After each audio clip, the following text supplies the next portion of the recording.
number 77. Ron, this is a fine-looking automobile. This is your first time out to Raven Raceway? This is my first time here with this car, yeah.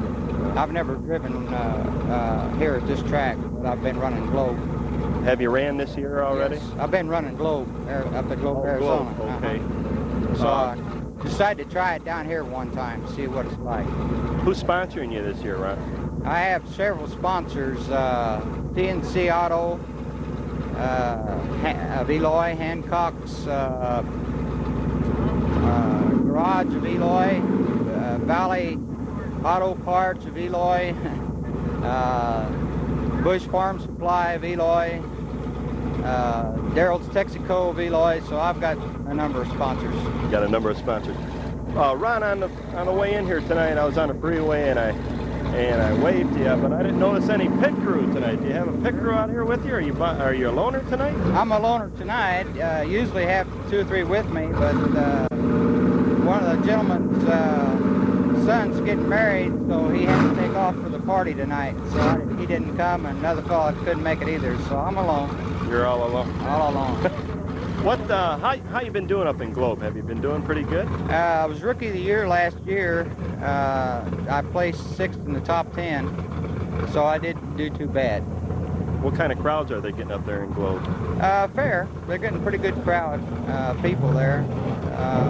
Not too many cars so far this year, but I think it'll pick up.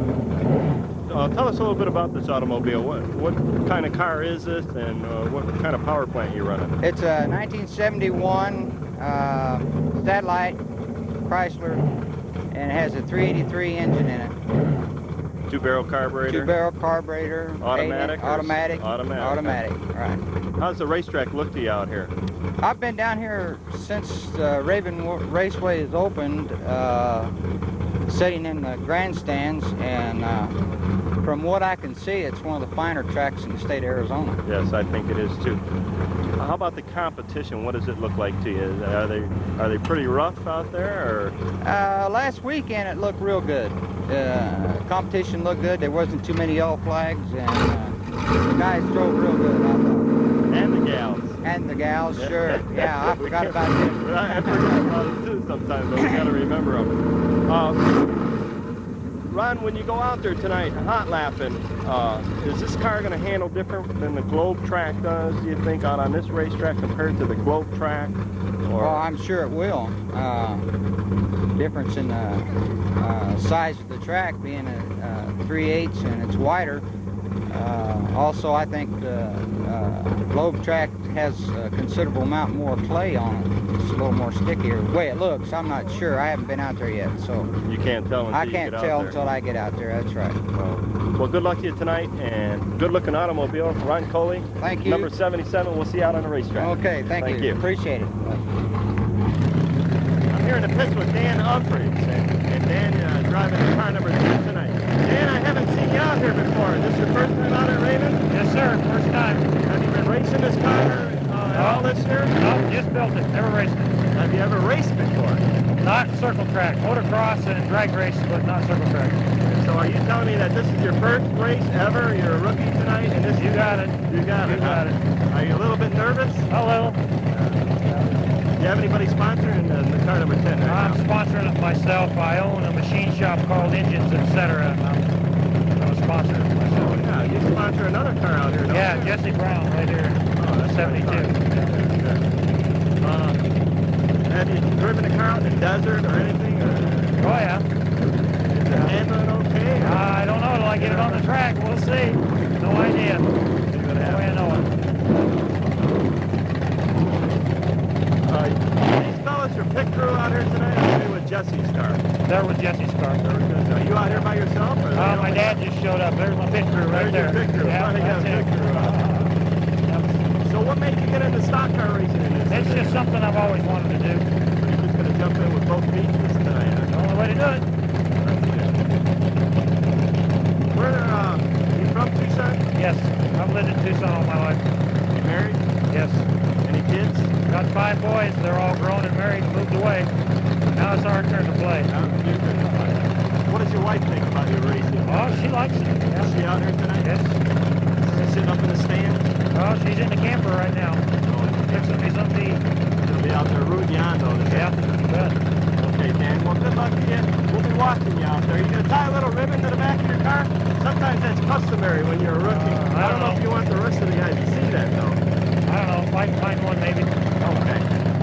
luck. Thanks a lot. All right. Appreciate it.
Terry Green, what's the transition been like for you to late models?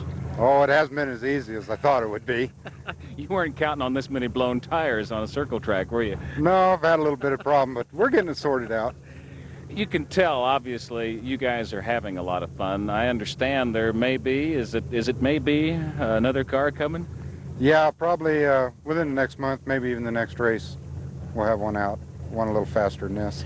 Have you found, in all honesty, this sport to be a little bit slower to adapt to than what drag racing was? Yeah, there's a lot more to know. There's a lot more knowledge that you have to have, chassis and tires, and you really have to know how to make work what you have.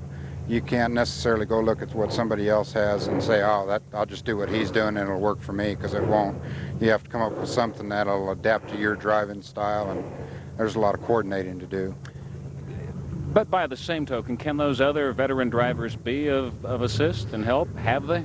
Well, they try to. I mean, most of the guys will tell you, if you go up and ask them, they'll give you a straight shot. And I'd say 99% of them don't mind if you look at their cars. There's one or two guys that'll cover everything up when you go look at what they have. But most of the guys don't care. Merrick, most of them would just as soon that you were able to run good and stay out of the way as to be out there all over the racetrack in the way. What's it been like from the driver's seat standpoint out here compared to what you might have expected before you started racing this season?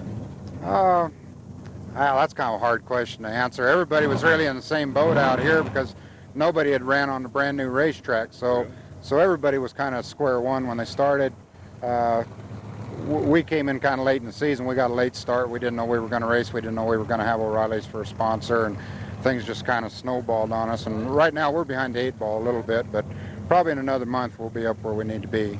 You mean competitive-wise? Yes, What things remain over that month? Oh, well, we have another car we're getting together. This car is kind of our trainer car. It's kind of 5 years old. It's about 300 pounds heavier than it ought to be, but it's kind of a bull ring car. You can beat it around and not sustain much damage, where the better cars have lighter suspension and stuff, and if you just barely touch anything, you lost $1,000 right there. It's a real expensive deal. I noticed last week, and if this is none of my business, just tell me so, but it seemed like a lot of tech people were hanging around your tires. Was there a problem? Well, I run a different brand tire. I run a Goodyear tire, and the majority of the people out here run Hoosiers, and the tire design is completely different from the Hoosier. And so they had a little problem deciding whether it was legal or not, but... Oh, I love it. I love it when we're in a gray area. As far as I know tonight, they're legal. You know. What's the basic rule on them? 12 inches, isn't it? Well, 11.5 inches is what it says. But the real problem is that there's nothing in the rules that says where that 11.5 inches comes from. It's not real plain. You measure it from point A to point B. And I thought the problem was that they were measuring my tires a little different than everybody else's, and which they were. But like I said, my tires are designed a little different. My tires don't have the sidewall that a Hoosier tire has. And that's where the problem came in, and I think we have it all sorted out now. I certainly hope so. It's awful distracting when you're haggling over something like that when you're trying to go out and run 80, 90 mile an hour down the racetrack. It's great seeing you doing it in the dirt. Best of luck. Okay, thanks a lot, Tom. I appreciate it.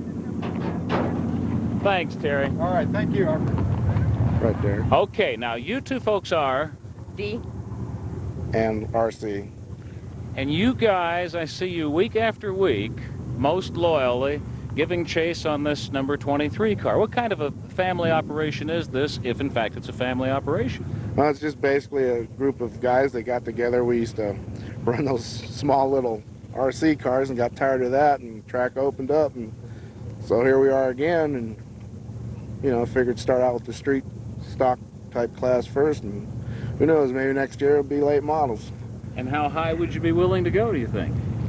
Probably just around here in town, I'm not really get too crazy. I mean, do you think you would be happy to stop with the late models classification? Well, it just depends on who's sponsoring you. Yeah. If you got sponsors and if they want you to travel, you do what they want. Head up to USAC midget time or sprint time, huh? Well, I don't know. I don't know if I could fit in a midget, but I'd sure like to work on one. Dee, I see you week after week as a part of this outfit. What exactly is it you do? Just whatever the guys can't get in to do. I'm smaller than a lot of them. Which sometimes consists of what? Just tightening down stuff. Nuts and bolts. In odd Yeah. places. Yeah. The stuff that they can't get their arms into, I have to get in for them. Now, were you supportive of them and helpful with them when they were doing the RCs? Oh yeah. Oh yeah. I had one myself. She just So. kept complaining about the money we spent. I'll tell you, we could spend probably more money on the RC cars than we've already spent on this. Really? Oh yeah. Oh yeah, we get a little crazy with It was those. a lot of fun, but a very expensive hobby. Very I've got a expensive. feeling a lot of my friends are really itching to start up in this Charger field. People who otherwise would not have become racers, I think, are so enthused with what they've heard about Raven Raceway. From the family standpoint, is it something that can Oh, yeah. readily and easily be done? Sure. A little bit of everybody can get into it. Sure. You just get something out of a junkyard and just look for the best deal you can. Just make sure you have a trailer, because we're still borrowing one. We've got one up in Phoenix. It's just that we haven't had a chance to go up and get it. So we borrow one from time to time. Luckily enough, we've had this for the last 2 weeks. So It is a sport, I presume, with a tremendous amount of camaraderie.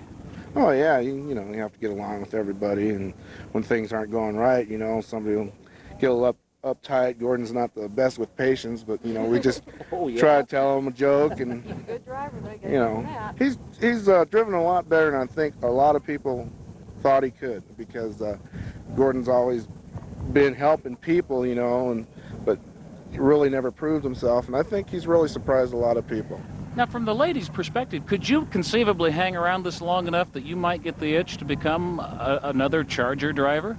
Oh, possibly. Once my kids got a little bit older. I think I'll get them out of the house first, and then I'll worry about driving. We've got a lot of ladies Oh, yeah. doing it this year. Yeah, big time for women, sure. gives them something to do and helps them, you know, spend more time with their husbands or boyfriends, however the case may go. You think there's room for more women here? Not on this tailgate, but probably in the cars, yeah. Yeah, sure, Thank why you, not? folks, for a look at the family perspective of racing. All right, have a good one. This is the way to go. Yep, cheap.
There he is, right there, right out front.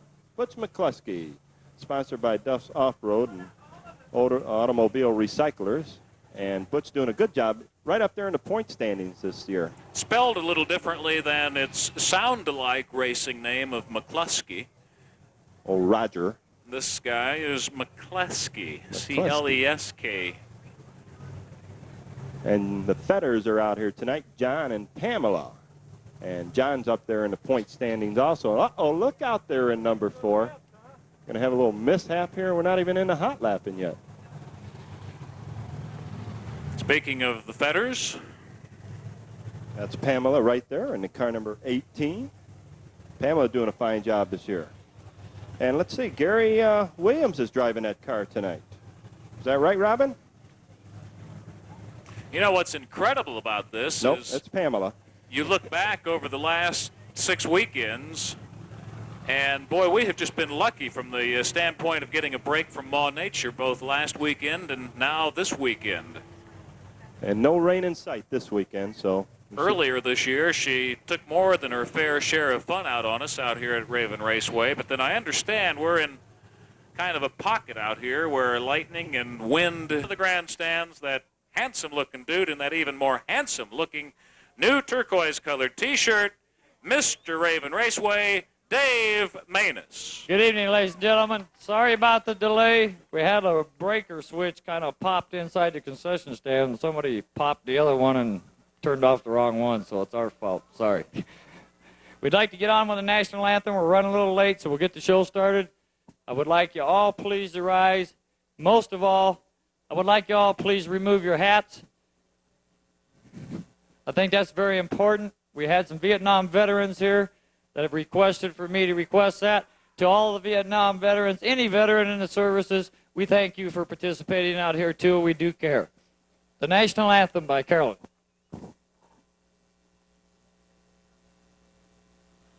Oh, say, can you see by the dawn's early light, what so proudly we hailed at the twilight's last gleaming, whose broad stripes and bright stars through the perilous fight o'er the ramparts we watched were so gallantly streaming, and the rocket's red glare, the bombs bursting in air, gave proof through the night that our flag was still there. Oh, say does that star-spangled banner yet wave o'er the land of the free and the home of the brave?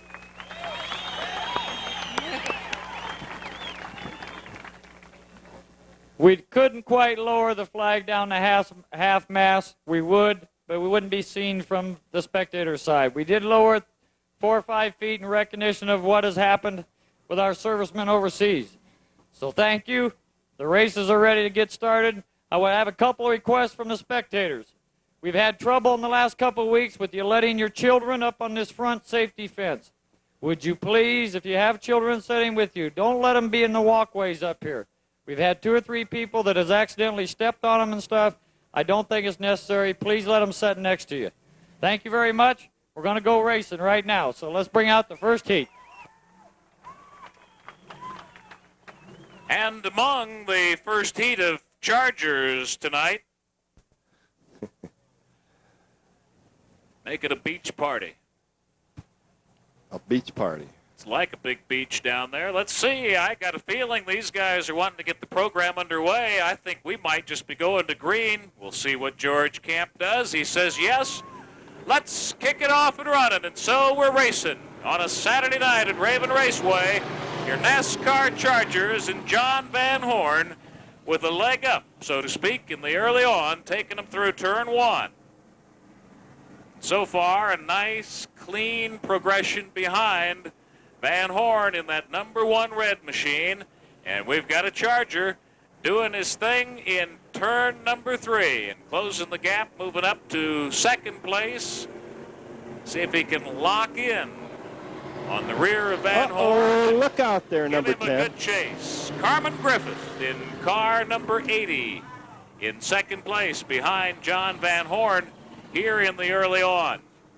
Dan Humphries in that car number 10 trying to make his way into 3rd place, and he's a rookie, but he's not going to do it because he's spinning out. Look out, Dan. Keep her down and out of Trouble City and just crank her back around 180 and get back into this thing. That's the way I like to see them. Uh-oh. We don't even have to sniff yellow, or so it would appear. As Van Horn brings it around, followed now by Carmen Griffith in that car number 80, a pair of Tucsonans, 1 and 80, both from your town. And Van Horn's going way wide in those turns. It must be awful slippery down on the inside because most of them are taking her wide. Right there's where you got to have it just right, or into the wall you go. Otherwise, you usually go spinning around bottoms up. Uh-oh, look out here. 45. Losing it just for a second, but getting her back under control. Lap number 4 about to unravel here. Van Horn, Griffith hanging in there. Followed by Izzo, Todd Izzo in that number 2 machine. Looks like we have a battle for 5th place going on the car number 14. And what is that? 0. David Fox and Perry Duffick. Trying to decide 4th and 5th in this first heat race for the Chargers tonight.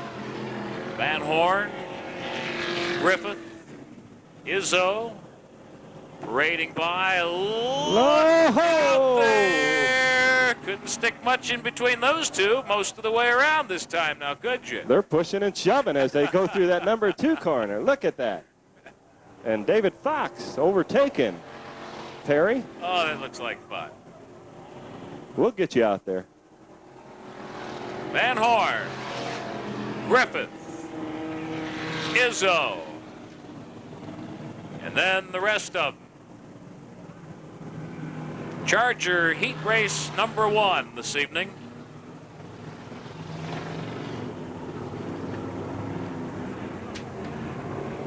But outside of one spin, it's been a good clean one, Jack. Yes, it has. Van Horn holding his own up front. With And 1 lap to go to your leader, John Van Horn. And look at Griffith, back and forth he's going. He's trying desperately to catch up to John, but I don't think he's going to do it unless John has some trouble. And he might want to be extra careful there not to lose what he's got. In Yeah, here second comes Izzo. place. Because I think Todd Izzo is feeling like, hey, he's going to be that wishy-washy up there. I may as well run up there and take a second-place finish here. It could be important later on. Oh, look out here. Look out down front. Oh, my goodness. Is there any space down there? Nope. Just enough. Izzo almost had him there as Griffith went wide, but couldn't quite sneak up underneath him.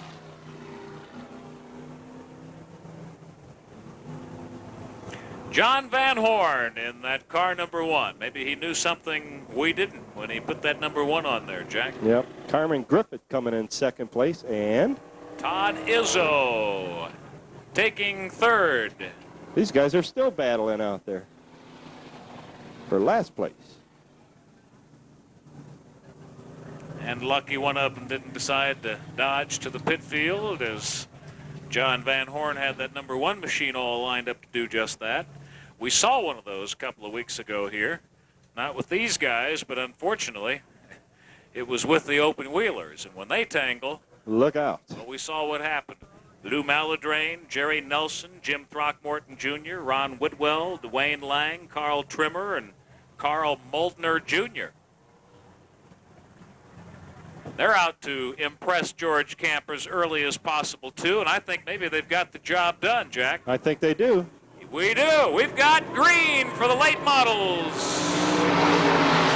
And Carl Trimmer wastes no time in that Blue Circle West machine, number 74. Scooting to and hanging on to it up front where he likes ever so well to be. And boy, did we get a lot of traffic successfully through that turn, too, in a parade of progression behind Carl Trimmer, bringing it by the homestand now, and followed by car number 90, Carl Moltner Jr. Oh, here comes Throckmorton jumping in front of Carl on that back stretch. Setting a good pace in the early on, these late modelers are.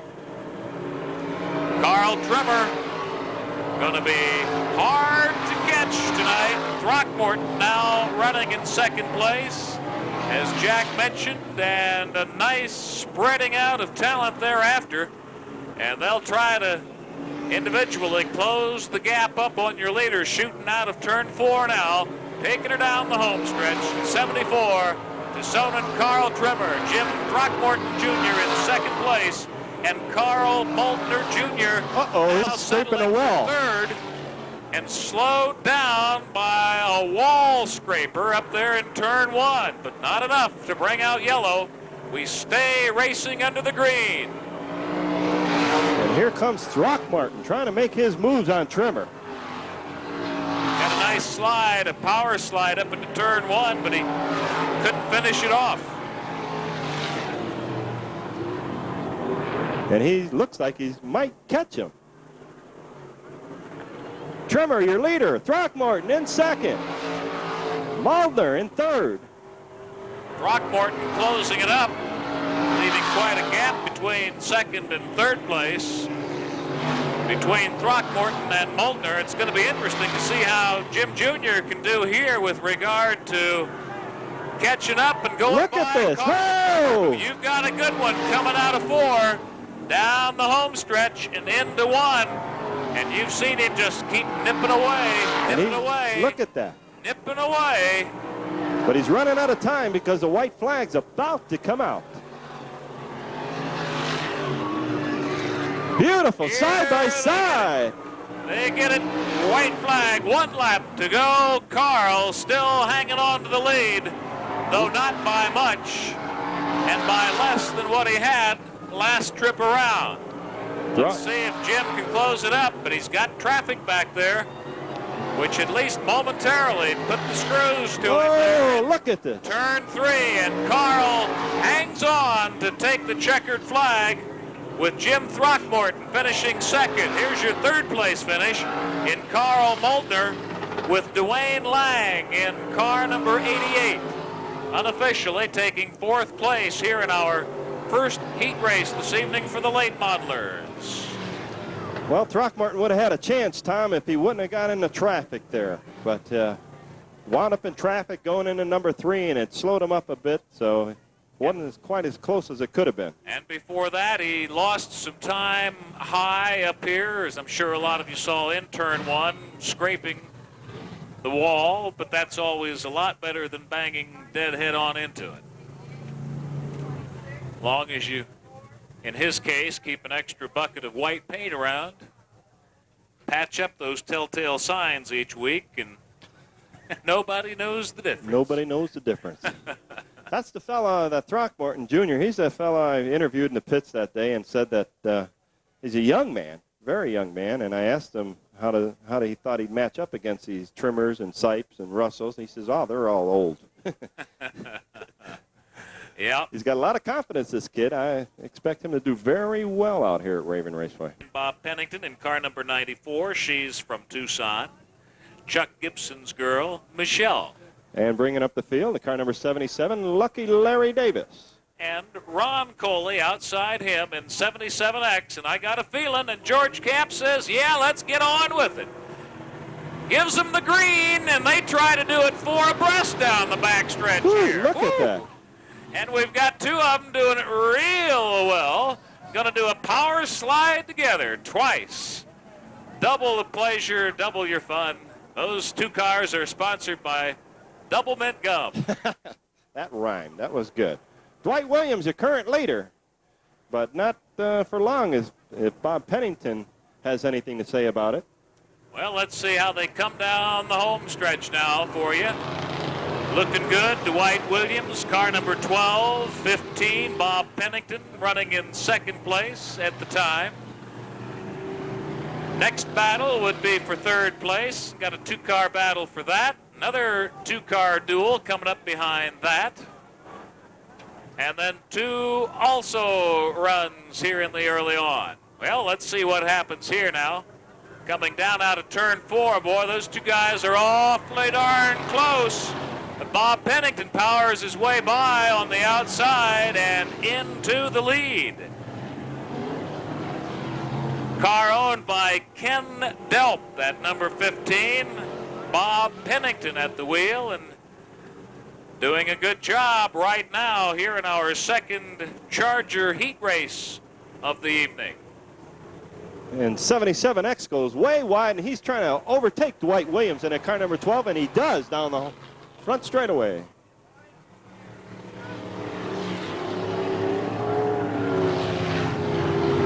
Fetter not that far back in 4th place. Could close the gap at any time, or of course, yellow would do that trick too. And Ron Coley in that 77 hanging right in there with Bob Pennington. Bob still got her. Raiden by, followed by Ron Coley, and then Dwight Williams. Those guys running 1, 2, 3. John Fetter in that number 19 car next. Lucky Larry Davis has now moved up unofficially to 5th place in car number 77. 77X going way wide along with Pennington. I can't believe how much cleaner we're doing it tonight, Jack. Well, don't speak too soon. We're not over yet. I much prefer the green, as do anybody. Good positive attitude, though. Associated with this sport. so much better than the yellow, or heaven forbid, the black and the reds. Still got some unsweet spots out there. That's Michelle Gibson slipping and sliding away.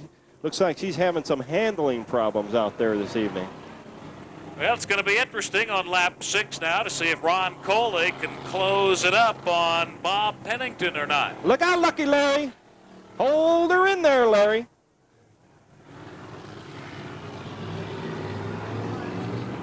Hate to have to start calling him Unlucky Larry. We've got a couple of them here, slipping and sliding. Real bad spot up there if you don't hit it at just the right speed. That is not as easy as it looks driving out there. What's odd is at the time you really feel like you got your hands full because you usually do. At least I usually do if I'm out there trying this sort of thing. Colin Germain in that car number 7. Getting it back in the flow, as it were, as out comes the checkered flag for Bob Pennington. Nobody could do it, including Ron Coley, who had the second best shot in this heat run this evening. Dwight Williams there in car number 12, good for 3rd place, followed by John Fetter in number 19. Your 4th place finisher here in your NASCAR Charger 2nd heat race of the evening, with one stalled high in turn 4 now, but probably in a position where nobody at least ought to get into him. Gary's towing, getting ready to go up if he's needed, but it looks like we might have the car self-restarted. And then again, maybe Gary's ought to just keep on heading up that way. That's Jim Brassfield driving Lee Kinkton's car over there in car number 26. Stalled in the number 4, but yep, he's got it back under its own power again. Okay, so Bob Pennington. In weeks past, you've seen Bobby Markham at the wheel. Tonight, Mike Mitzner will be the driver of car 94, sponsored by Quaker State Oil and Gary's Towing, as well as the Nogales Auto Repair. Nogales. Nogales. Nogi. George Camp looks impressed. I think we're about to get the green for these late models. Let's see what he does. And back to racing we go on a Saturday night. Here they come. Jack Cocott, car number 4, surging to the top out of turn 1. Some awfully interesting looking racing going on amongst about 7 cars there between turns 1 and 2. The 7, ironically enough, toward the rear of the pack. Jack Cocott flashing by is your leader, followed by Rapid Roy Gibson in that machine number 61 in 2nd place. Ivan Russel, number 17, shooting down the backstretch to round out your top trio. Jack Cocott, car number 4, flashing by now. Rapid Roy.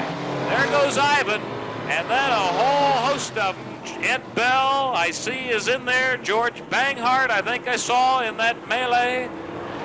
That mass of cars trying to close the gap already here in the early on that guy right there, Jack Cocott, who seems to have her dialed in and in synchronization with this track right now to a real heavy extent. Rapid Roy, who's usually a real good charger, not able to close the gap and in fact losing ground on Ivan Russell, and then showing him almost a broadside down there coming out of turn number 4. So Ivan drawing up perilously close on position number 2 right now. May take his stab right here on this circuit. Let's wait and see. It's lap number 5. This may be the time, and then again it may not, but boy, it got tight there in turn 4, and Rapid Roy almost did not have an option left. Almost presented the same situation to Ivan Russell, who was at the time right behind him and had him in the gun sights. George Banghart taking it to the pits for what he hopes is a temporary recess. As fast as these guys are flying and as clean as the slate is, It would have to be awfully quick to get back into this one because the white is out. 1 lap to go for Jack Cocott. Your leader by that much over that man, Ivan Russel, in car number 17, Rapid Roy, trying to close the gap once again on Ivan. Jack Moore right behind him in 23T. That's how they're running to the checkered flag. We've got a winner. And no change in second, third, and fourth place. They're, as we called them, Cocott, Russell, Gibson, and Moore. And Cocott jumped right out there, Tom, and he led this thing the whole way. He had a good lead on the rest of the pack. He's an aggressive driver. Oh, good driving. Has shown that in weeks past, and certainly hasn't gained any bashfulness over the weeks. He likes to get right into the fray of it, as it were, and usually he does.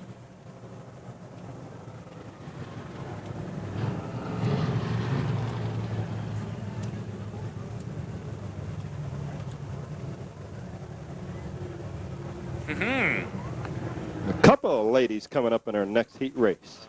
A pair of ladies. One of them sitting on the pole in car number 18. And that finishes up your field for this third heat of the NASCAR Chargers. I think they've got George Camp impressed sufficiently enough to get the green. And in fact, they do. We're off and running again with NASCAR Chargers. You got a charge on in the early on there between John Banks and Pamela Fetter. Banks will lead her into turn 1 and out of turn number 2.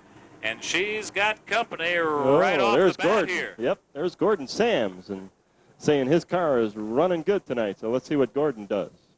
I know Gordon's crew was very optimistic and vowed that we would see that car at the head of the pack in any racing tonight. So we'll see how rapidly number 23. Right now, he's got his hands full with Pamela Fetter, but he dispenses with her in turn 2. And now puts his eyes on the rear bumper of John Banks. Or what would be the rear bumper. If he had one. Inching up behind Pamela now is Sheila Van Hoff. So the gals are running 2-3 right now, shooting out of turn 2, but that'll change with a nice little charge to the inside done down there. Yeah, it's by Don McMerrick overtaking Sheila. This could be interesting. Look out. Right here. Our Vail Valley lumber car just hit the wall. I had a feeling we had one going to the pit field and almost cutting off John Banks at the time in the lead. And Skip Walker pulls into the pits, the car number 60, so he's out of it. And look at the challenge for first place. Yep. Gordon takes it low and brings it out in first place down the home stretch in front of John Banks. Gordon Sams, number 23, right now in the lead. And Kirk Hall in the car number 17 moving right along, taking up into the 4th spot. Vail Valley car just headed to the pit field. He just smacked the wall in number 4 over there. Go check it out, huh? There's Gordon Sams flashing by with that much of a lead on John Banks. And then Dan McMurrick, also of Tucson, one of his sponsors, Golden Eagle Distributors. He's now good for third place here and trying to close the gap on Banks and Sams.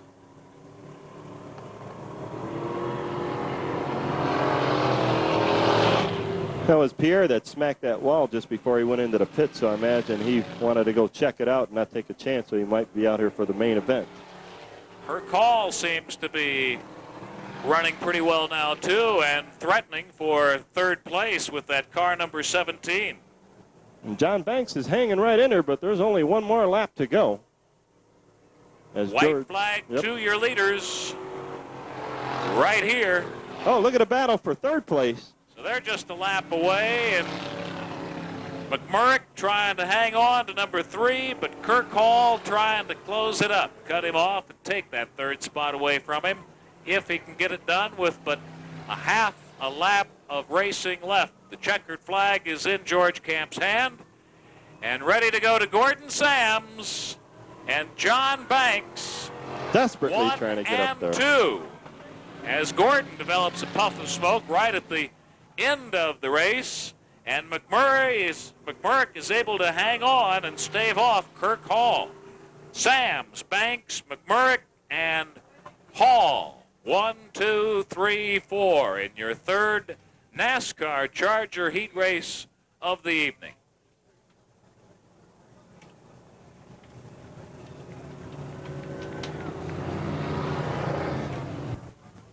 So that's your field for the third late model heat race this evening.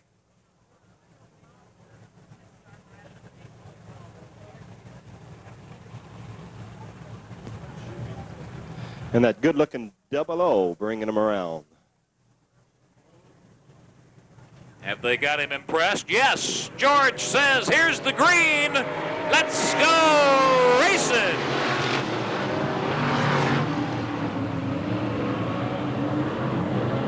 Oh, my goodness, look at how close those last 7 are. But they gave by without so much as a scratch. But boy, was it tight at times between 1 and 2 on the initial lap. Steve McGuire out of Tempe dashes into the lead with a fellow finishing Gene Shear hot on his tail in that 00 machine. And hot on his tail is that 71 Paul Banghar trying to make his moves on Gene. Banghart's a swell of a Charger so far this year at Raven Raceway. Car number 71. Third place, just ahead of watch out for car number 29, Dan Smith. Can that man flat out run? He is one of certainly the more aggressive of the crop this year, or at least that's been the case so far. He is not afraid to run, obviously, at full tilt in that number 29 machine, currently settling for 4th place, and he's got company. Yeah, Bill Brandon right on Dan's tail. Brandon looking like he's come to get a job done tonight, too, so I have a feeling we've got a whale of a 4-car race right there developing. One that will probably do some seesawing back and forth. Look at that charge down the back chute. Paul Banghar. And Paul pulls her off, takes over the lead, leaves him in his dust. Paul Banghart. Dan Smith got smacked on that left Number front 71. fender. Taking it away. Gene Shear in that 00 car, trying to close the gap, but losing ground, and Billy Brandon flies by him, shooting out of turn 4. That far behind Paul Banghart is Billy Brandon, still giving chase to Steve McGuire in that car number 24. White flag, 1 lap to go.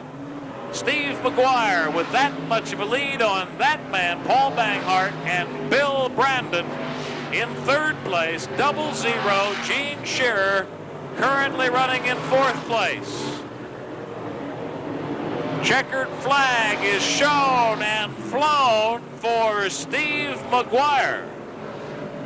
Paul Banghart takes 2nd place. Billy Brandon there in 55, 3rd. Gene Shearer, 00, 4th place unofficially, with Herb Lang in car number 87 behind him. Then Dan Smith, who's already out of here, in car number 29. I'm curious to find out what happened to Dan after he was smacked in that left front fender. It seemed like it slowed him up quite a bit. He might have had that fender rubbing on that tire, so he headed her into the pits. We'll see if we get him back out here and how he does in our main event.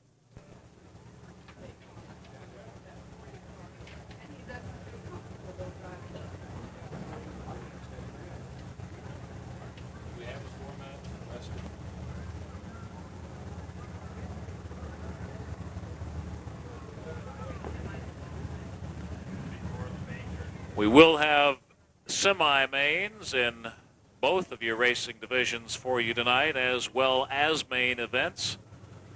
So if I tally them up right, that means at least 5 more races to go.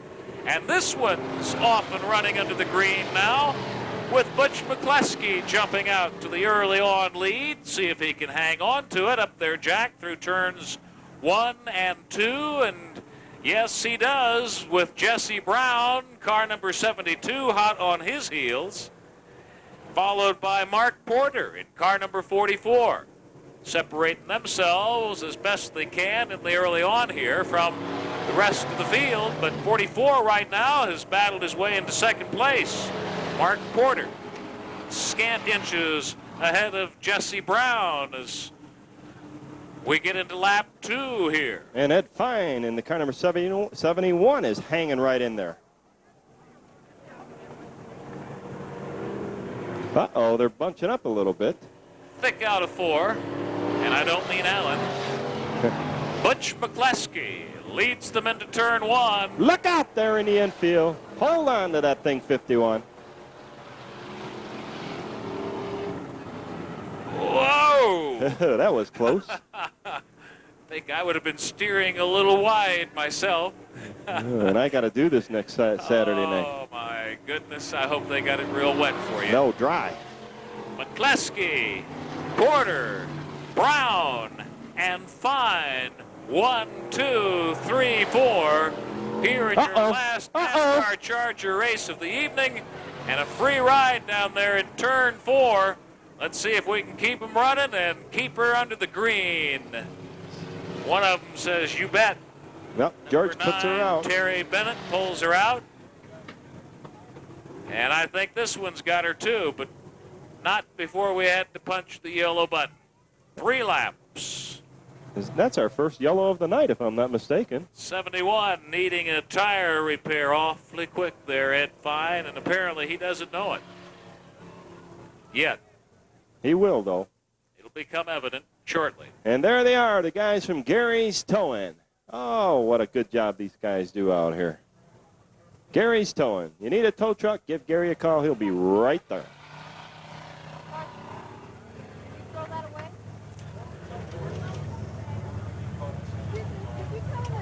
71 with a flat. Let's see if he has felt that up in the driver's area by now. I would guess he probably has. Let's see if he heads into the race. That's Ed Fine in 71. George, car number 71's got a right rear flat tire. George spotted it the last time around. Oh, did he? Probably too late to get the word to the driver, so he'll catch up with Ed Fine here. Ed was running in 4th place at the time. So that'll be a costly rippage of rubber. Well, it's Jerry Warren piloting that number 44 car for Mark Porter tonight. Jerry Warren in 44. We just got word. Always nice to know. And who's that over there? That's Mike Murphy in that 51's involved in that little mishap there in number 4 in number 4 corner. Mike's looking for a sponsor. And if you want to get into racing and don't feel like driving, see Mike after tonight's racing in the pits. There you saw the message delivered from Mr. Camp to Ed Fine. Ed bears right and heads her down to the pit field. If he could have gotten a fast enough tire change, and this is a long enough yellow, he might have been wise to have done it a couple of laps ago, and come on back out here. be interesting to see. Like that one guy did in the late models last week or 2 weeks ago, ran into the pits, got a tire change, and made her back out here. Butch McCleskey leading them on around, car number 36, your current leader, followed by Jerry Warren in the car number 44, and Jesse Brown in 3rd, and here they come. Have they impressed you? They're impressing me. They've impressed George. We go green. McCleskey hanging on to that lead right now with Jerry Warren in number 44 trying to close it up. and Jesse Brown running third in car number 72.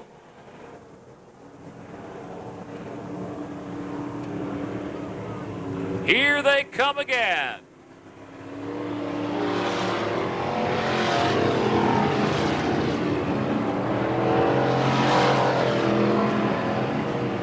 Lap 4, huh, in the book? Yep, 5 coming up. Look out. A little close back there, but I think we're okay. And McCluskey really moving and grooving tonight. Got her all dialed in, even able to throw a little salute to us down there, just shy of turn 1. In the form of a few extra revs. Oh, Harry Carey's got his saying, holy cow. I say, holy moly. Power downshift. And a little pass coming up down the back chute. That's Bill Lindsay in at car number 32. Making his moves. Jerry Warren, and Jerry's going into the pits. So signaled by George Camp, who's now got the white flag in hand, and 1 lap to go for Butch McCluskey. Still your leader in car 36, Jesse Brown in car 72 in second place. Looks like Bill Lindsay in number 32. Uh-oh. Coming up next. Tight quarters down there, but the checkered flag is waved on Butch McCluskey, who takes the victory with Jesse Brown second to cross the finish line. 62 able to coast her home. Any luck at all? Bill Harless in 62 having his problems. I don't know if that's a radiator or an engine. He blew something there, and he's not going to even make it into the pits. So Gary's towing will become its own doubleheader. Couple of them out here. One on the hook and the other one probably to get a bit of a push. Looks like he blew something in that engine compartment. That's Bill Harless. He's been driving for 12 years, and he's a Boilermaker from Tucson. So it'll be the same tow truck, giving dual assistance. Pushing one, pulling the other. Well, I don't know what Butch done to his car, but he looked awful good out there, Butch McCluskey in 36. He was really turning and burning, putting the pedal to the metal.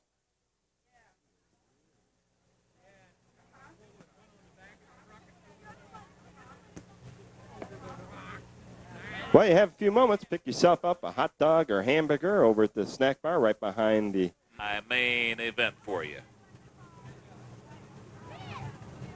These guys will be pushing it. Kind of their last bragging rights before they get into the main event here this evening. And here they come. Interesting looking field of Mo Sheens, and they've impressed George Camp to the tune of Let's Go Racing. And that's exactly what we're off and doing. And boy, look at that cluster right up at the top and another cluster at the tail of the pack.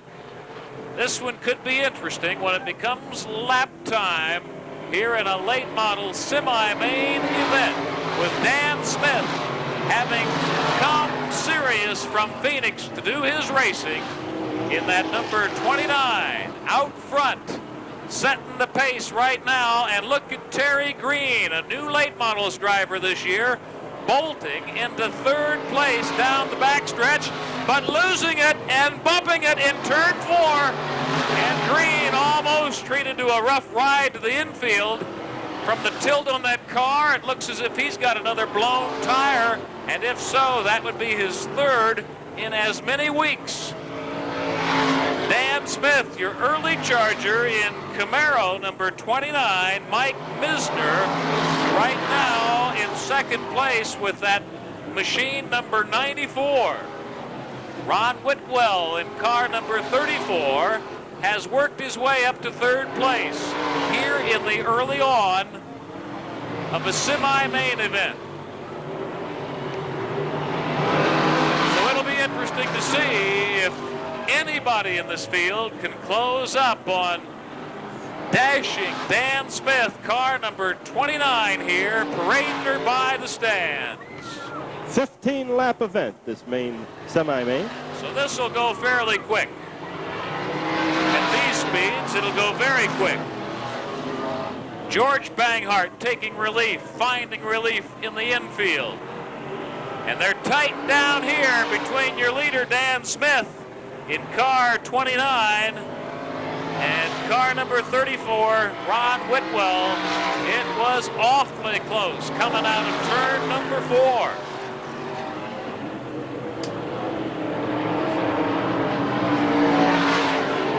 Lap 7, Dan Smith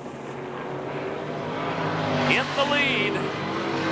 Mike Misner trying to close the gap. Likewise, into turn 1 and turn 2 now, Rick Sipes trying to dial in the Budweiser 4U machine.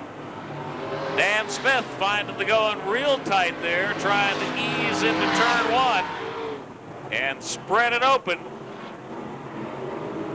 Kevin Clayton still in the thick of it all out there, but back in the pack in that number 44 machine.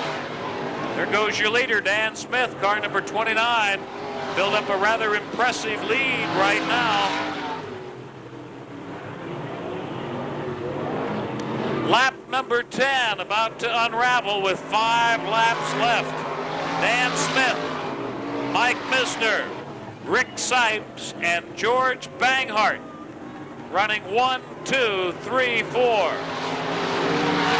And what a parade you get by the home stands here, with more squirting out of 3 through 4 and parading by us right now, including your leader in car 29 there, dashing Dan Smith down from Phoenix to do it in the dirt in Tucson on a Saturday night at Raven Raceway.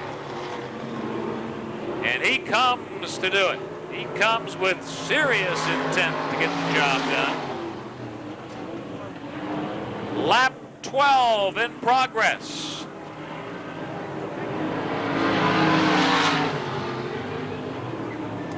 Will anybody be able to catch Mr. Smith?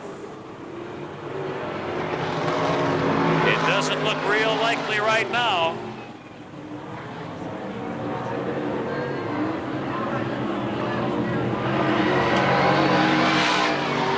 Rick Sipes trying to close it up, putting as much power into the 4U car as he can.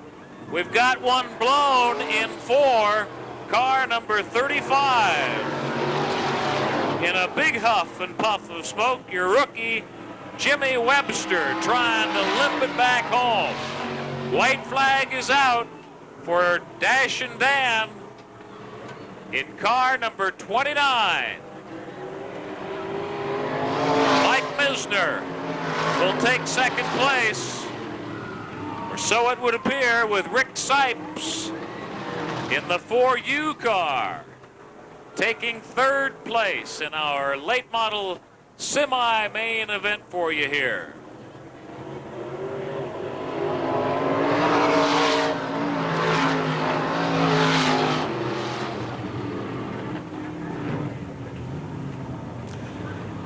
And it'll be interesting to see what in the way of damage appears on the O'Reilly car.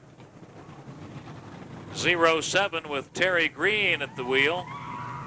Maybe he doesn't have a flat after all. He's apparently able to get her fired up and backed out onto the track.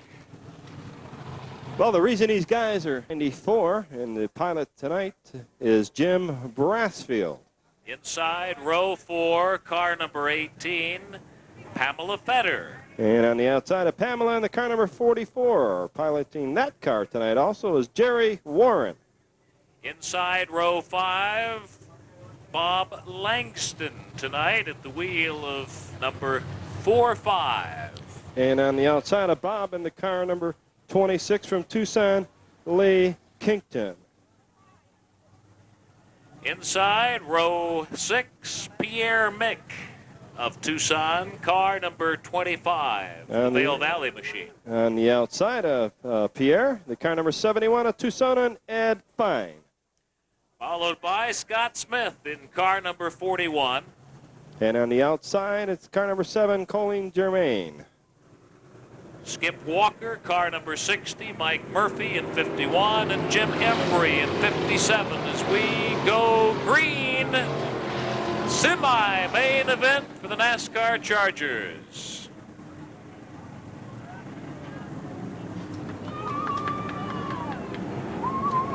Number of folks in the stands liking the changes they see taking place in this lead lap tonight, Jack. So let's see what that tells us here. Lucky Larry Davis in the lead, car number 77. Jim Brassfield is in second place, followed by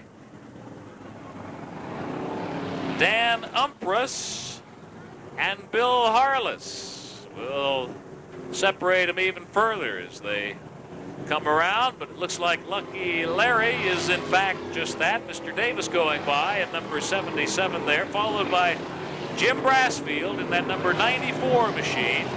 Perry Duffick has now moved into third place with that number 14 car. Uh-oh. And we got a couple bouncing their way up into the infield, but then resurfacing out onto the racing track and getting back into the play for pay. Racing for glory and bucks, doing it in the dirt on a Saturday night in Tucson, AZ Dot. 25 pulling her into the pits. The Vail Valley machine. Pierre Mick wanting to find out exactly what's preventing him from running the way he knows he should be right now. So he's gone for help. No better place for these guys to do it than in the pit field. As Lucky Larry pads his lead down the back chute now in your Charger semi-main event. 26 ducking away from us now as well. Lee Kington.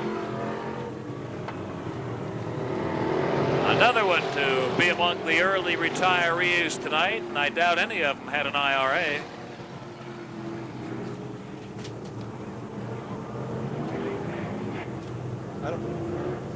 Spreading out a little bit now as the laps drain by. Lucky Larry Davis actually increasing his lead on that car with Jim Brassfield at the wheel. The number 94 machine, Perry Duffick, car number 14, well enough to be running in third place right now.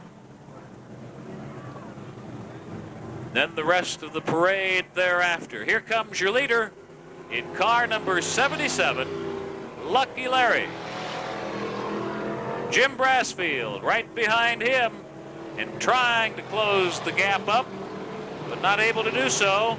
Colin Germain looking to be putting the surge on in that machine number 7. Sheila Van Hoff right now in car number 22, good for 4th place. And Perry Duffick in car number 14 has slipped to 5th place.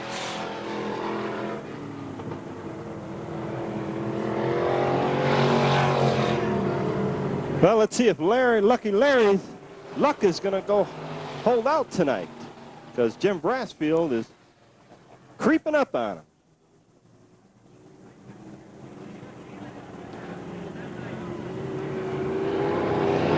Closing it up a little bit there, coming out of turn 4 and down the home stretch, but I don't know if it's enough, Jack. I don't either, and I know I talked to Larry earlier this afternoon, and he really wants this one. And he's looking good out there. He's got to know it's Brassfield behind him. That would unnerve me, certainly, a little bit. Yep, if he can only hold her in there. Brassfield trying to throw out the line and reel in Lucky Larry. Uh-oh. Two of them out of sync back there in turn 2 under the close scrutiny of flagman George Camp, who's got a close eye on him. And Pam just slowed up a little bit there. Pam Fetter in 18, but she picks her back up.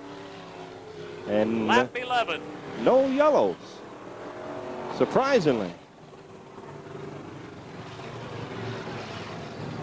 Got a good cave in on that passenger side for sure. I got so excited I broke my glasses. Not again. Yes, again. Same glasses you lost down in the pit row weeks ago. Same ones. You are good with glasses. Yep. Okay, Lucky Larry still hanging in there. Your current leader. And he's followed by Jim Brassfield. And Jim dropping back a little bit, Tom. Uh-oh, look out, Sheila. Hold it in there, Sheila.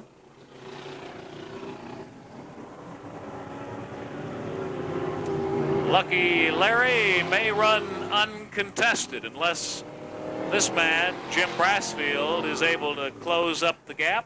Uh-oh, it looks like Larry might win his first race here because I see a white flag in hand with Mr. Camp. If Larry can just hold on. Funny how he and both George and Sams had that feeling long before this evening's programs began. Yes. And that car handling pretty good. That's 77. Friendly Auto Car, Lucky Larry, your current leader, followed by Jim Brassfield in 94. And we got a smoker there. And I don't mean cigarettes.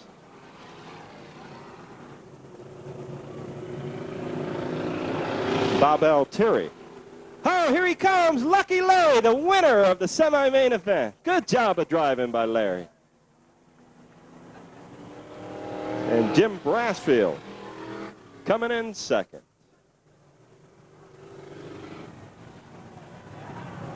Colin Germain with a good job of driving here in this one tonight.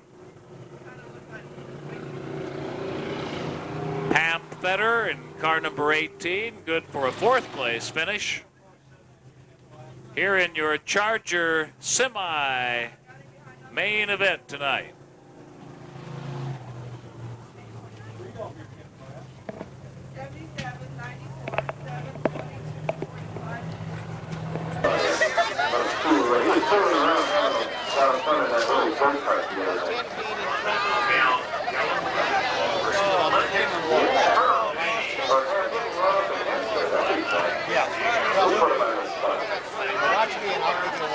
T-shirts, stand area. Take your break. Section area. Get your own beautiful Raven Raceway T-shirt. And we've got that USAC show coming up next Saturday night. Arizona versus California. And it's going to be the largest show ever in Arizona with the USAC midgets. And we've got PJ, Parnelli Jones's kid's going to be here. And how many wins have you guys committed out of California?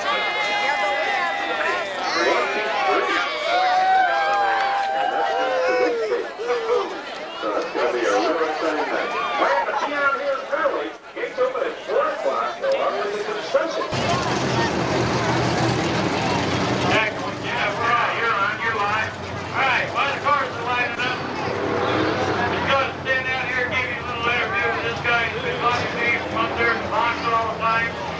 Tom Boyd's been doing one heck of a job out here announcing. I think when we first invited him to come out here, he didn't really realize that the racetrack was going to be changed dramatically. I remember he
participation of the fans in Tucson has showed up regularly every week like this. I have nothing but compliments for the fans. Using the garbage cans, taking care of the facility, and have a little pride like the rest of us when we got here now. Thank you very, very much. Continue coming. The shows will get bigger and better. I'll guarantee you. I'll do my damnedest to put the best shows in front of you every week. Next week, I want to tell you, midgets is my favorite thing. Y'all know that. I've been running for years and years.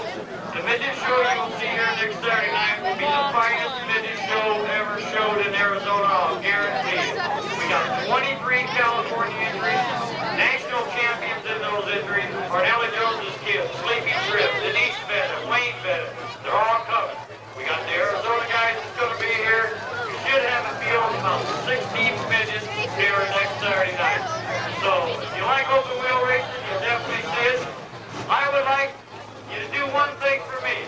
The late models have been putting on a hell of a show the first 5 nights. I would like you all to give them a big round of applause to show them your appreciation for the good-looking teams and good-looking cars.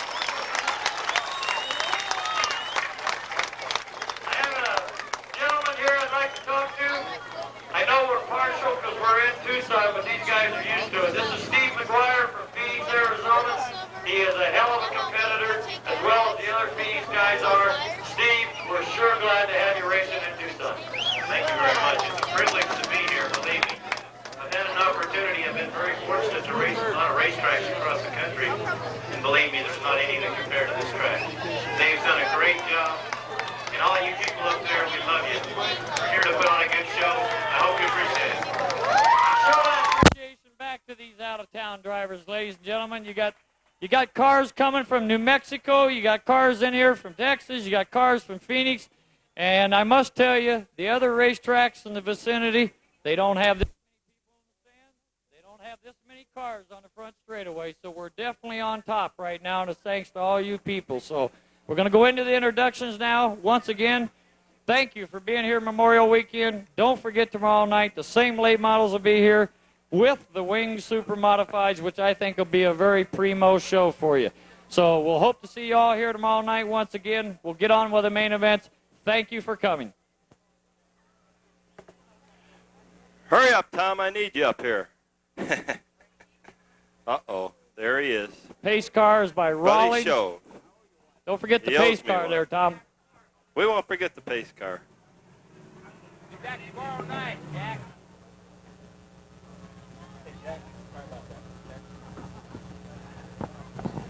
The presentations will be on the front straightaway after the 2 main events. We'll have both semis and the main events up here for their trophy presentations. And tomorrow night, we got a live band. I forgot that. Boy, I keep talking. We got a live band tomorrow night. It's going to play after the races for 2 hours. So if you people want to come out and party a little with the racers, come on out and do it. Up to you, Tom. What's the name of that band? Is that Copper Moon band? Copper Moon. Copper Moon will be back out here. Oh, they're good. Oh, yeah. They are very good. And Tom is out of breath as he races Slightly up here. so, just slightly so. They have to get you back in I shape. got him back pretty slick, didn't I? You sure did. Boy, you did a good job. I like that. That was great. They're ready. Okay. Well, let's set them up for you from the back of the pack. The guys who got a lot of closing to do. Car number 44, Kevin Clayton.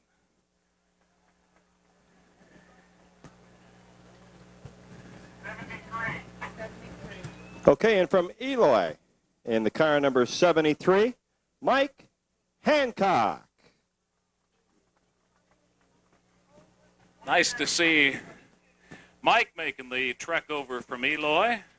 Car number 22 from Tucson, the Ajo Cafe car, also sponsored by George's Automatic Transmission and Performance Engine and Machine.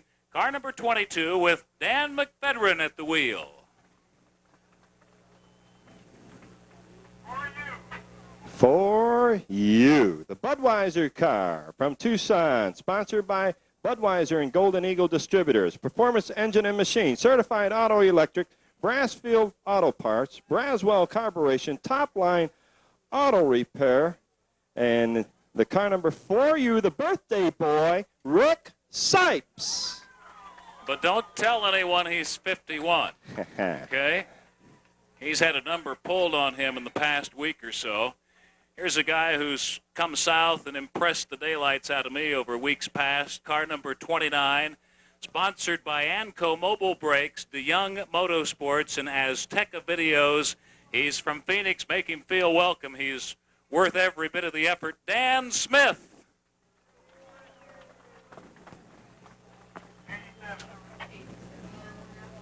Also on car number 87 from Tucson, sponsored by Eastside Engines, DeYoung Motorsports, and J&V affiliated, and Valley Marble. The car number 87, Herb Lang. Another of our Phoenician drivers, car number 56, sponsored by Dust Devil Chassis, Challenger Machine, and Pritchett Tire. Your 1986 Rookie of the Year up at the other end of our interstate in Phoenix. Ladies and gentlemen, Ed Bell.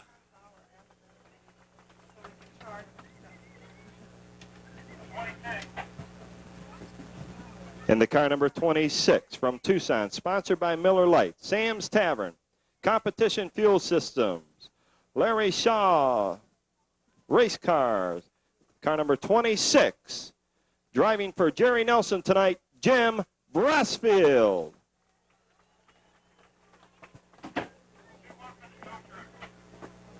And driving the tow truck tonight for Gary's Towing. Gary's Towing. Is that Gary himself? Always getting the checkered flag in our book. 00. He's a mechanic when he's not doing this, and this is his first year of doing it, and doesn't he do it in a fine-looking machine? 00, piloted by Gene Shear down from Phoenix.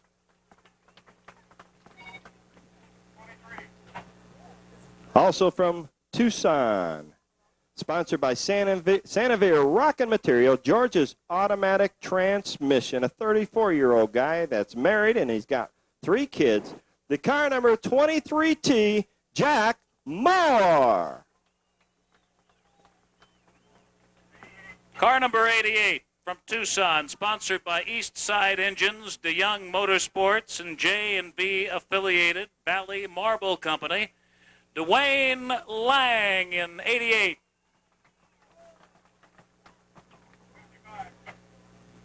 Another Tucsonan, sponsored by Marketing Concepts, Brandon Communication Systems, Brandon Brothers Texaco. The car number 55, Bill Brandon.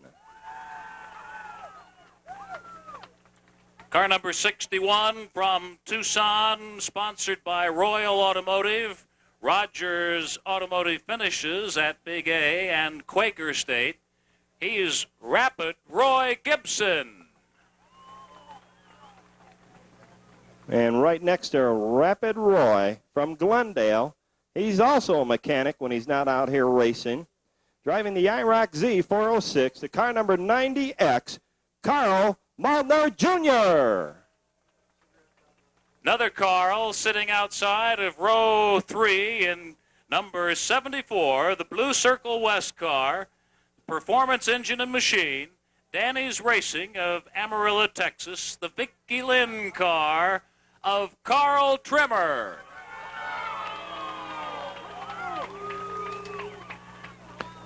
And from Tempe, Arizona, sponsored by Crusher's Service COM and Twin City Wire, the car number 24, Steve McGuire.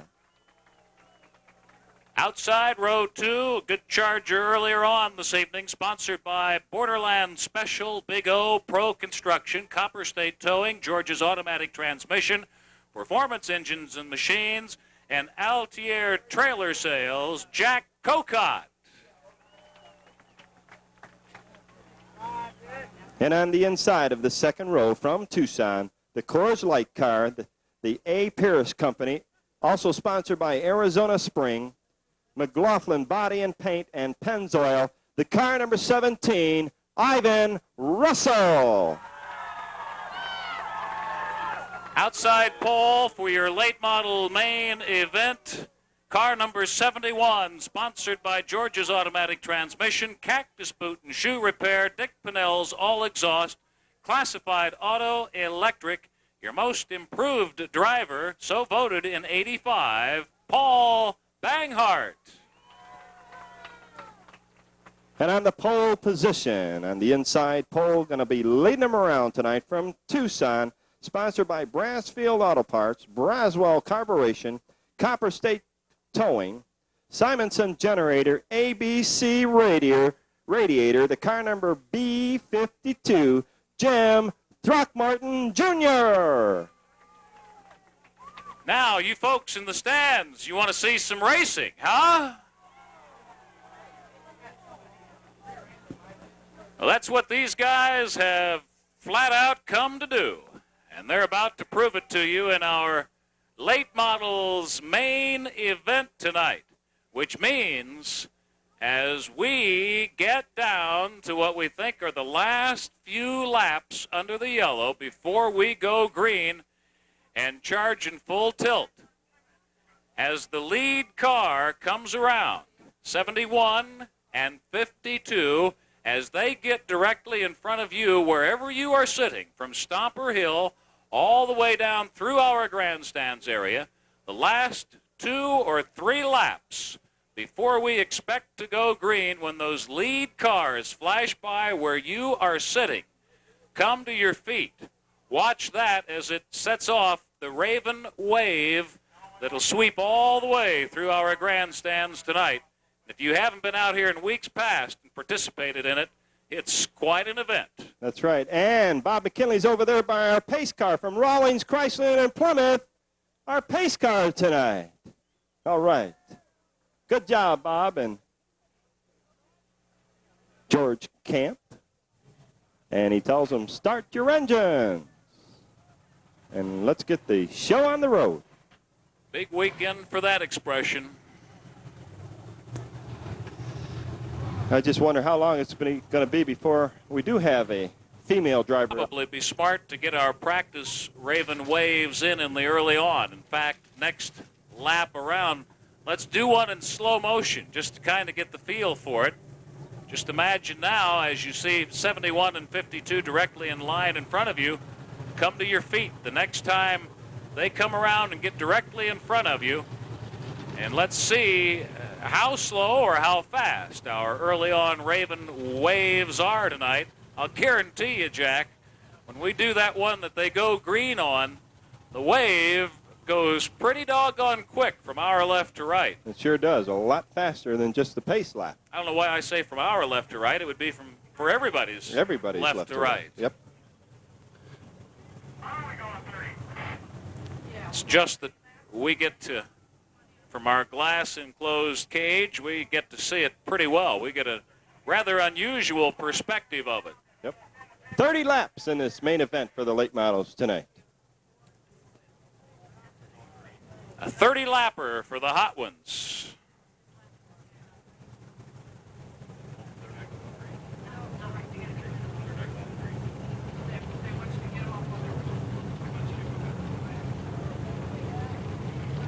So let's practice our Raven wave right here, beginning with you folks down there in Stomper Hill. When those first 2 cars, 52 and 71, are lined up in front of you, stand up and let's start the wave. Do this one in slow motion. Here it comes. Come on now, as 71 and 52 get in front of you. Come to your feet and remain standing. That'll give us that sensational wave effect. And don't you think these drivers don't appreciate that? They can see you doing that wave, and they really do appreciate it. We got one already, Throckmorton, but it looks like he's able to get her fired back up, thank goodness. Now, chances are, folks, we're not going to have much in the way of a chance to practice this Raven wave. So with this lap and each succeeding, if we don't go green on this one, and I have a feeling we could go green very early here this evening, whether it's green or not, when these lead cars, 52 and 71, get in front of you, stand up, and then remain standing until we're all on our feet here at Raven tonight. One thing that will do is excite the daylights out of these late model drivers, and they'll tear into it just that much more for you. George Camp has got the green in hand. Let's begin the Raven Wave. To your feet. Let's go. Up, up,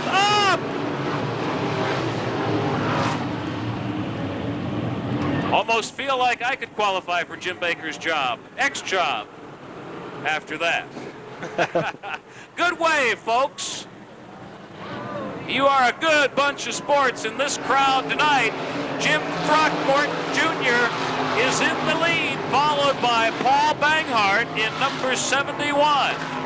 Ivan Russel in third place with that number 17 machine, but somebody has dialed in on him along the back chute, and we've also got yellow.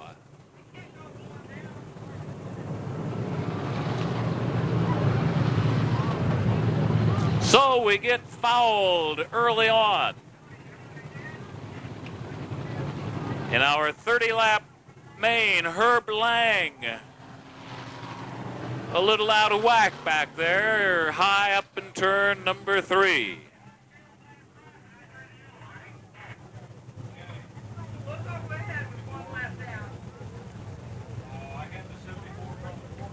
One lap down, 29 to go in your late modeled main.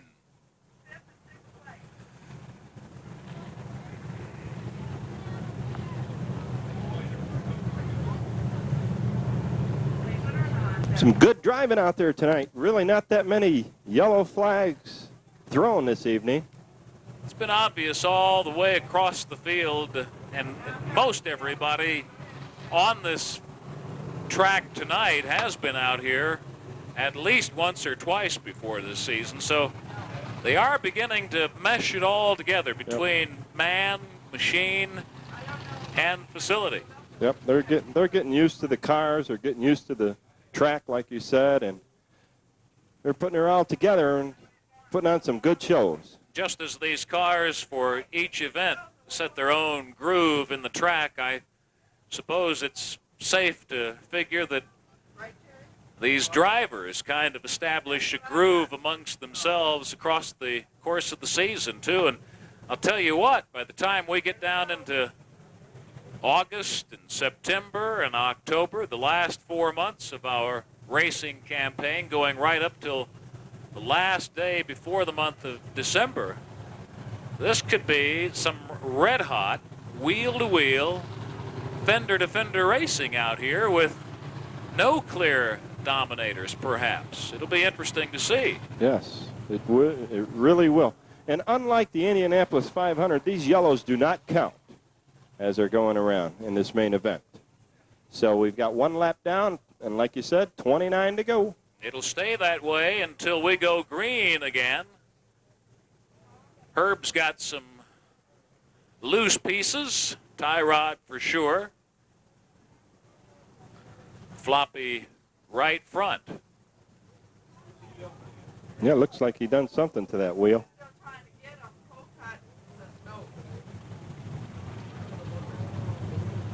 So we'll do yellow at least one more tour. As Throckmorton leads him on around.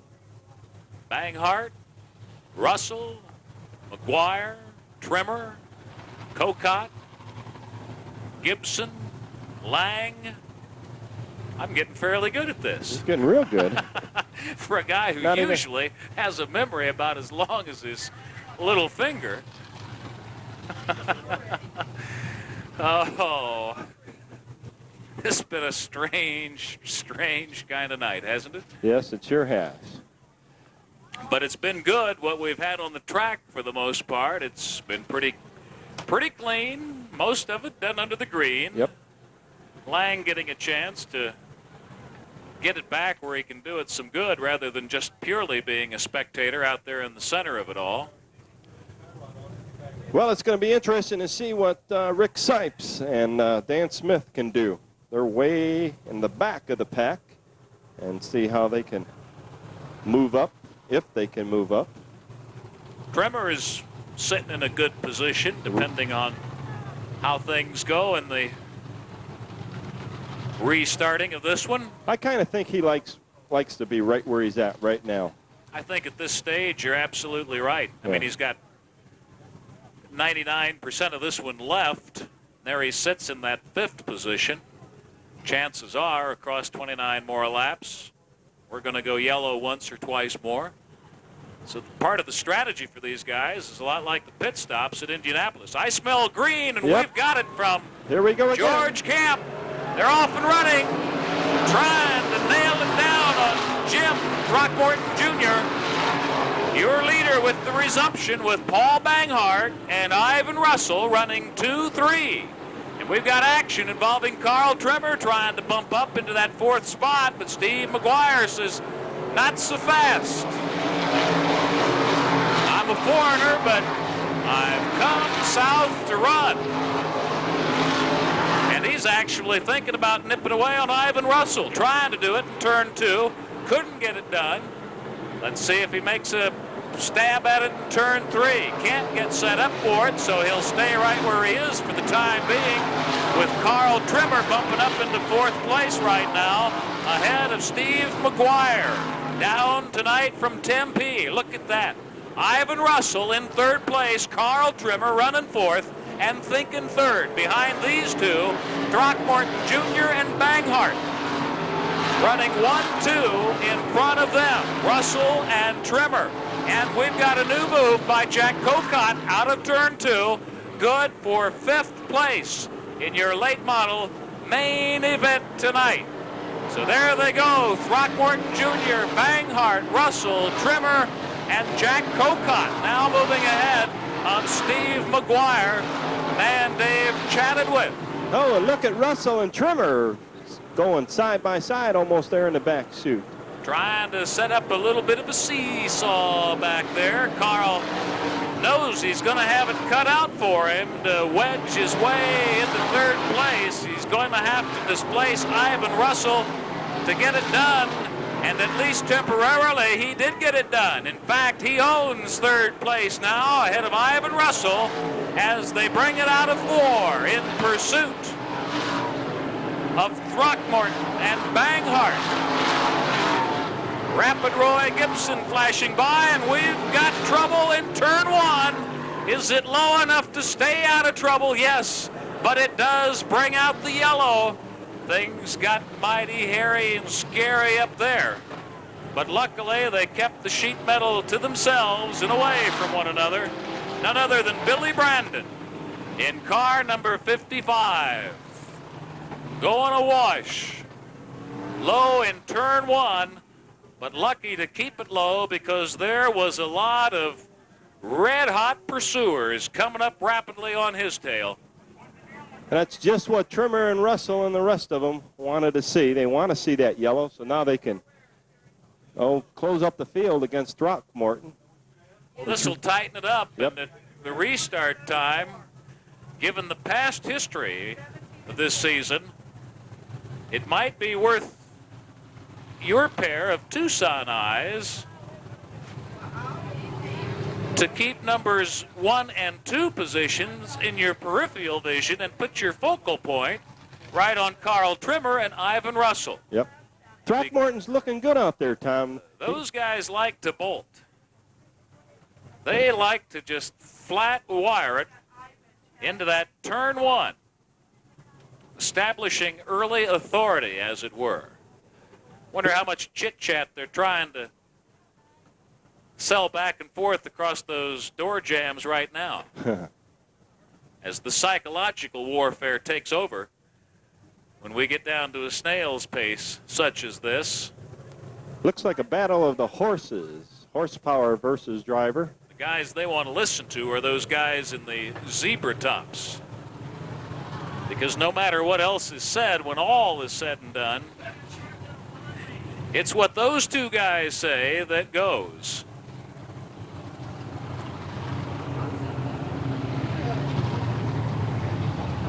Bless you, Jack. Thank you. Broke his glasses, and immediately his sinuses went crazy here tonight. Best thing happened to me all night. I got blessed by Tom Boyd. Maybe Jim Baker's old job is in jeopardy. Yeah, you're doing all right tonight. I'll scare you someday when we go out for a long beer to spill, when I show and tell you how close Wittenberg College, a Lutheran seminary, was in my future. Uh-oh. I think I would have been a better devil's advocate than I would have been a Lutheran minister, although given what's come of the ministers of late, I might have fit right in. I don't know. I can't see. Bless me, Tom, for I have sinned. Did you see that preacher with that red head the other night? Yes. Oh, I can read you scripture. Oh, yes. Oh, yep. Gary Storm pulling inside. Let's see if old George, not old George, old George, will let him go this time. George, the drummer, also. Quite a George in that George Banghar, too. He stopped by to visit us last week. I got a smell for green, and Mr. Camp says, let's do it, man. Crank him up, and let's see what happens. Well, Carl Trimmer puts his move on. He doesn't get the job done just yet, but he was moving it hot and heavy into that first turn, and so he sits right on the rear of Paul Banghart and Throckmorton.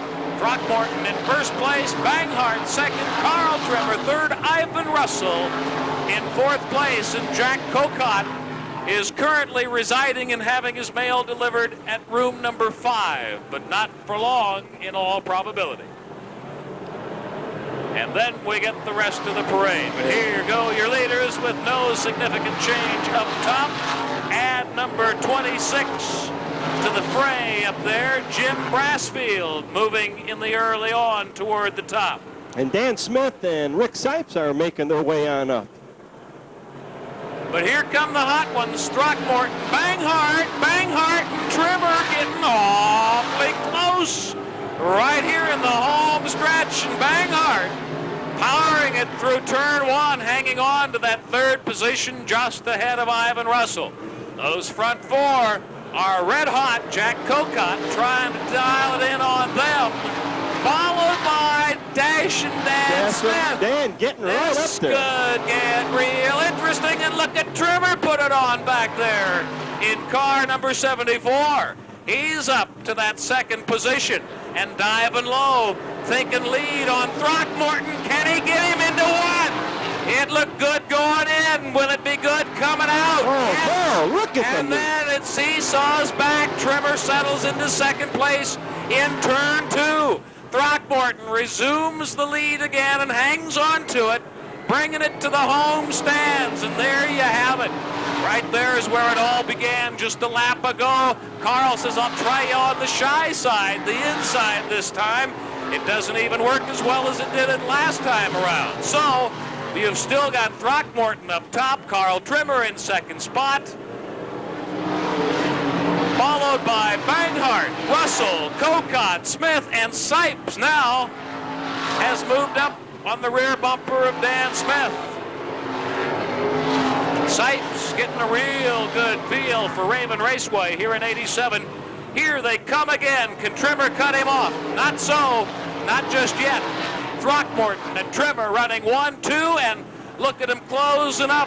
Halfway through. Those top 4 have been hanging right there now for the past few laps as we reach midway. Brockmorton and Trimmer still 1, 2. Banghart and Russell then having something of an argument for third space. Jack Cocott and Dan Smith maybe talking about who's going to assume it for 5th, and so on. Rick Sipes back there in the 4U, Budweiser 4U car. Dan Smith trying to put the moves on Cocott. And Brassfield now having closed the gap rather appreciatively on Mr. Sipes. He's hanging right there. There's your leader. Number 2, 3, 4, 5, 6, 7, and 8 of them that close together at the top of the pack as we go into the second half of our late model main event for you. And what a dandy one you're getting tonight. Boy. What a sweetheart of a show this one has turned out to be. There they go, Throckmorton and Trimmer. Not much separating those two, literally or figuratively. Trimmer trying desperately to get around Throckmorton. He's done just about everything in the book.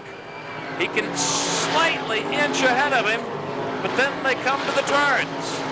And Trimmer's having a little bit more difficulty in those turns because of setup in all probability than what Throckmorton's experiencing. But who's to say? And when do we run into the yellow again? Plus, these guys are coming up on a lot of company left over from the laps that they've now outlapped them. Gonna make things real interesting right here, boy. It is tight back there. Look at the leaders going by on the inside. The slower traffic moving to the outside. Smart driving. Very smart driving on both parts. The leaders are in traffic. Throckmorton loses it. Carl Trimmer, but Trimmer hangs on and takes the lead from Jim Throckmorton Jr. out of turn 2. He's been so close in previous laps. Now Carl Trimmer's got it. He's the one on the bubble. He's on the spot. Brockmorton and all have got their eye on him. And Carl has run into traffic. But he seems to be like a serpentine working his way through it. Staying low through 3 and likewise 4. And he's got 44, Kevin Clayton to contend with now, out of lap sequence, and it looks like Brandon in trouble again in that same spot, if I'm not mistaken.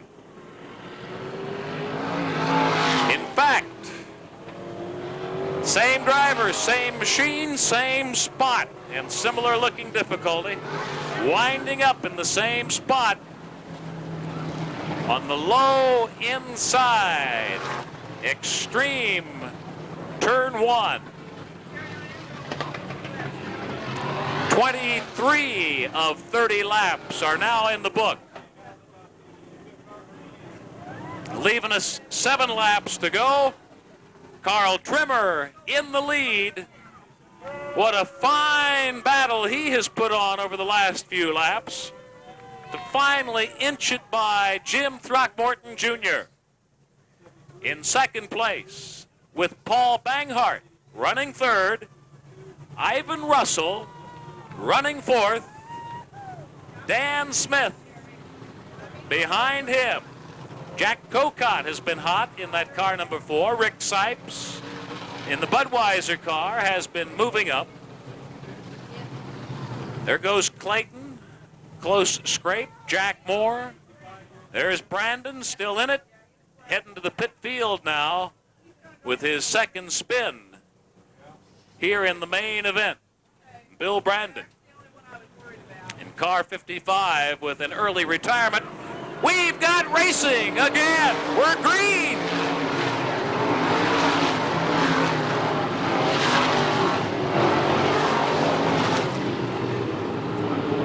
As we mentioned early on when we had 29 laps remaining, talking about how this man right here, Carl Trimmer, probably likes to do it from a 5th position. But we're getting late. We've got less than 7 laps to go right now.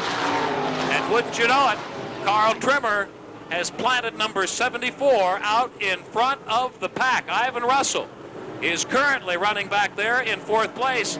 Ivan, last week's winner of the Larry Brandon Memorial. Throckmorton still in 2nd place, followed by Banghar, and then Russell trying to cut away at the Banghar lead. He can't get the job done out of turn 2 or down the back chute. Here comes Trimmer, trimming it out of turn 4 and opening it up, it looks like, marginally with each succeeding lap over Jim Throckmorton Jr. Russell now puts a successful move on back there and bolts up into turn 3, trying to close the gap on this man, Carl Trimmer, and suddenly we've got yellow. And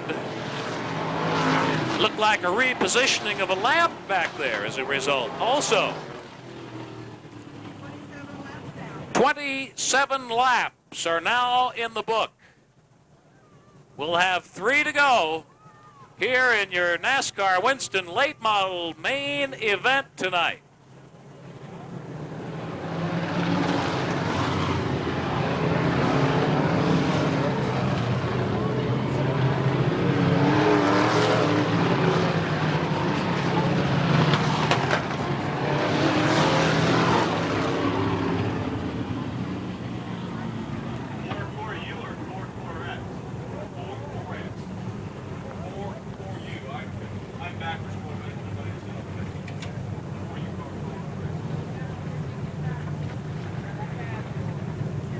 So 3 laps remaining. Once we can get resumption of this one, get a bit of a mess cleaned up back there in turn 2. Looks like we'll have to have Marco Crane come back out this week and get that light pole realigned.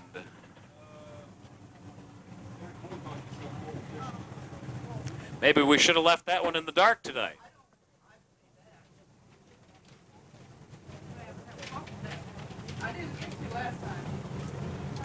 Dave Manus chugging his way through the infield area now to be up close and personal back there and supervise in not only getting it cleaned up, but speeded up. He's an eager guy, and he likes to see him racing full out. He likes to see him do it with a great deal of consistency, too. Number 29, Dan Smith, now with 3 laps to go, Jack, I think is in a rather impressive spot. I'll tell you, he came all the way from the back to where he's at right now. And he's doing a great job of driving this evening. And who knows? 3 laps, you never know. He's been impressive in the early on this season, coming down from Phoenix with a very clear, evidenced, serious intent. That's right. And Throckmorton's not out of this one yet. And neither is Russell. So 3 laps, a long way to go. And we'll just have to wait and see. And don't leave after this one. We've got our main event for the NASCAR Chargers coming up right after this race. Also after the mains, our main man, Mr. Manus, takes to the microphones and the track. And in most instances, we get a little one-on-one with the one they call Victor at the end of each running. Well, he's getting out, and I believe he's okay.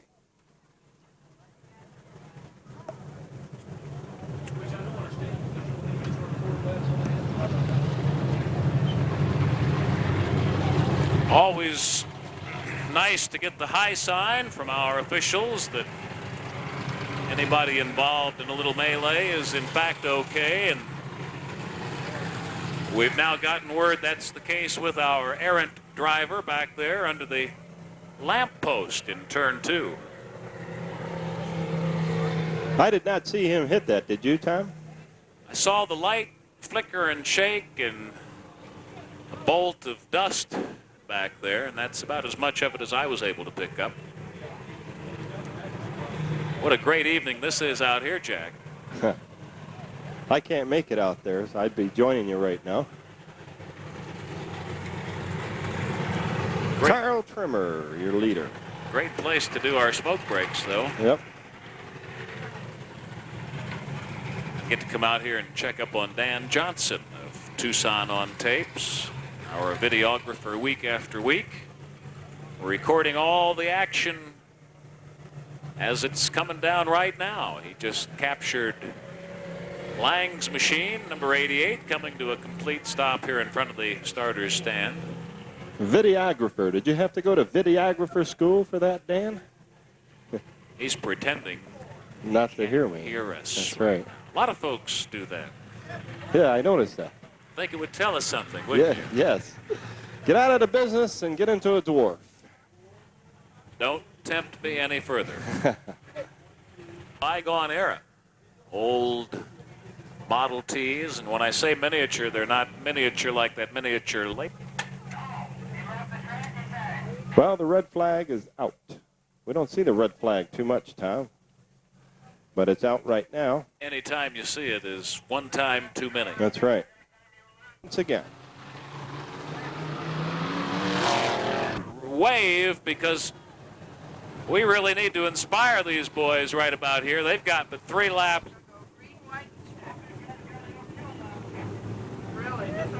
So when Trimmer gets in front of you, come to your feet and remain standing until we're all up. Let's do a wave, the Raven wave. Let's do it now. Here they come. Wave them on. Good job. Yay!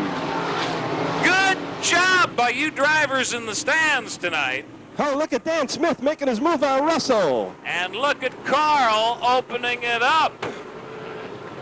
White flag in hand. 1 more to go. White to Carl Trimmer, followed by Throckmorton. Dan Smith in 3rd place. And it doesn't look like he's got contentment written on his face. He's ahead of Ivan Russel right now, and Russell surging up. Uh-oh, giving him a little help into turn 3. The checkered is out. Carl Trimmer wins look at the battle here for 3rd. Brockmorton, Smith, and Russell, and then Jack Cocott finishing 5th.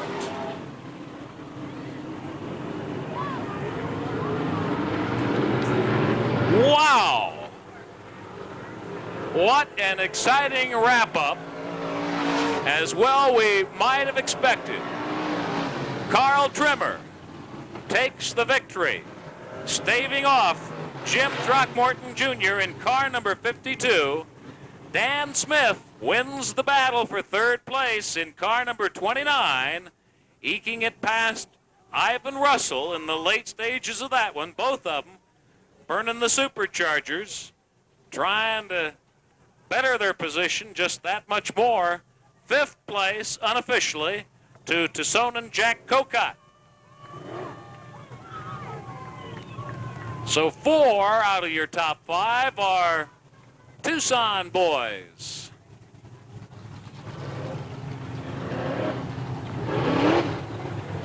And the Copper Moon Band. If you haven't had a chance to check them out yet this season at Raven Raceway, do not, under any circumstances, miss them for about 2 hours of performing time after tomorrow night's racing here at Raven Raceway.